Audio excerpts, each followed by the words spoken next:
Hi everybody, we're back again here at TechLive. Kasama muli ang kaibigan natin si RJ Bogues, right? At meron na siyang unit on hand dito sa kanilang store, ang Realme 12 Magic Pro 5G. Bagong labas po ito.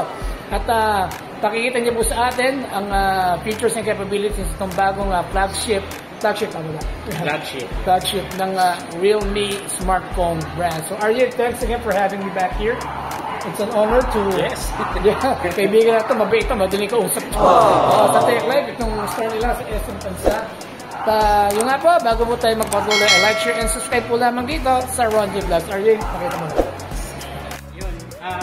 Meron tayong dalawang model na nirelease ngayon, which is ito si Realme 12 Plus 5G at saka si Realme 12 Pro Plus 5G. Ayan. Yeah. Ayan yung mga design nila. Ayan.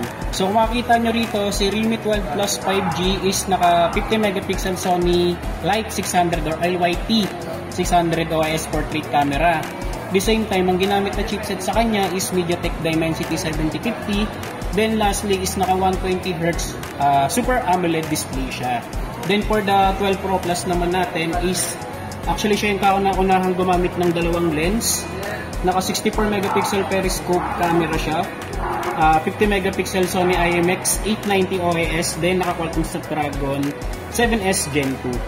So, yun yung dalawang model na i-release natin. Or, release, ito yung design. Yeah. Oh, ganda. Ito yung isang design. Then, quadruple camera setup yun?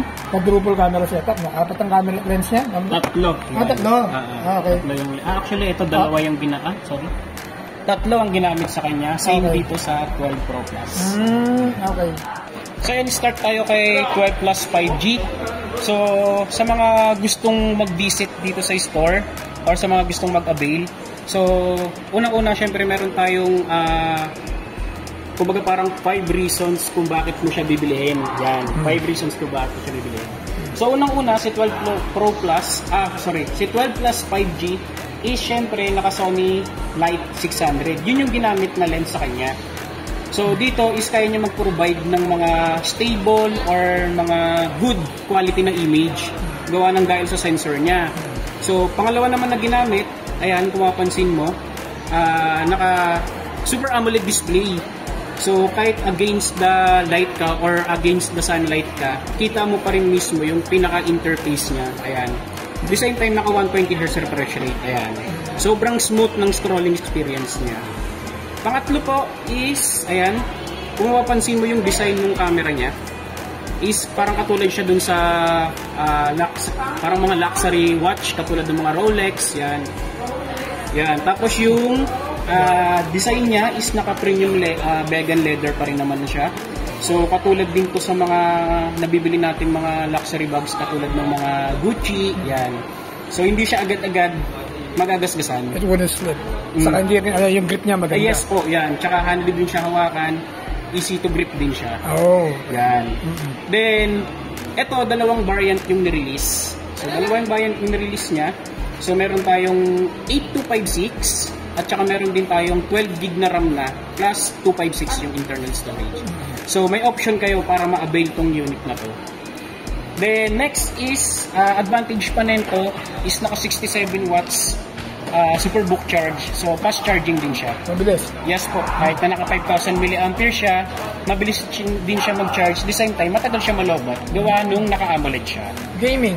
Sa gaming po, naka MediaTek 7050. So, hindi lang siya good for gaming. So, kung may mga application kayo na good sa mga graphics din, like mga video editing, kung nag-edit kayo, so kayang-kaya niyang i-handle din. Yung recording capabilities na, FHD or 4K or ano? Hanggang actually ito alam ko hanggang 2K, si 12 Plus 5G. Tapos, ayun, yun yung mayroon sa mga reason kung bakit mo siya bibilihin. Then next is 12 Pro Plus. So, si 12 Pro Plus 5G natin, ito kasi yung pinaka-highlights natin ngayon. So, ito yung dalawang lens na ginamit, which is yun nga, naka 64 megapixel periscope portrait camera siya. Yes po. Sa mga hindi nakakaalam, yung periscope, para mas madaling intindihin, yan yung ginagamit sa mga submarine. Yeah. Yan. So, speaking of submarine, syempre nakapokus na sa mga zoom.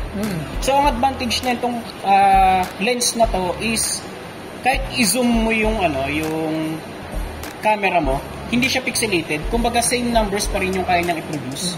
Ayan. Ito yung sample. Ayan, katulad yan. Actually may 0.6 din siya. Ito yung standard one. So pwede mo siyang i-times 2, times 3 at the same time, syempre, ayan. So kahit naka times 6 na siya, sobrang ganda pa rin ng quality ng image. So yun yung sa periscope camera. So pangalawa naman pong camera na ginamit sa kanya is 50 megapixel Sony IMX 890. So doon naman papasok yung stability, yung stable ng ng camera. So meron siyang OIS, syempre optical image stabilization kung tawagin. So kahit na pasmado tayo or nanginginig tayo, goods pa rin yung camera. Diba? Oh, so, nice. Maganda pa rin siya. Maganda pa rin. Tapos syempre may mga filter pa rin na ginamit sa kanya. So bisitahin nyo na lang dito para ma-browse nyo rin mismo. Then lastly po, siya lang din yung kauna-unahan ngayon ni Realme na gumamit ng Snapdragon 7S Gen 2. Actually, Snapdragon na yung ginamit. So kahit i-open mo ng mas maraming mga application dyan, hindi siya mag-focus ng lag. Ayan o. Sobrang smooth pa rin ng unit na meron tayo. So sa mga gustong makita yung pinaka-actual na unit, so meron na tayo dito, naka-display na. So punta lang kayo dito sa SM Tansa, yan, Tech Life Store. Yan. Yan. May previous na kasama yan. Wala Ito po, ang kasama niyong previous. So, sa mga gustong mag-avail, sana makaabot pa kayo. Ayan, marami kasi talagang kumukuha talaga ng unit na to. Ang ganda ng unit, ang ganda pa ng previous. Ganda ng mga previous. Mga Meron siyang hair dryer, wow, may rice cooker, tapos syempre yung pinaka-highlights is yung air fryer. Air fryer. Yan. Previous yan? Yes po. Saan natin isasama yan? Sa Pro 5G? Sa Pro Plus 5G. Pro Plus 5G pala. Tapos ito doon Sa 12 Plus 5G naman. Okay, once again, salamat dito kay Kuya RJ sa mga kaibigan, maasahan natin sa mga mahuhusay na promoter ng Realme brand. Punta naman po kayo dito sa Tech Life Store, dito sa SM Calzada. Available po ito sa home credit, di ba? Home credit card. Any kind of mode of payment. Mode of payment, cash, o Gcash man, pwede rin. Oo.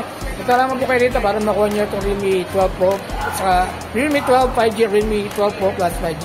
Mga talaga tunay na magandang unit nitong bagong labas o model nitong Realme smartphone da. So muli, mula dito sa Tech Life Store, thank you dito kay Kuya RJ. Ito po ang inyong Karonjen. Maraming salamat po and we'll see you again in our next video. Okay, bye-bye! Thank you!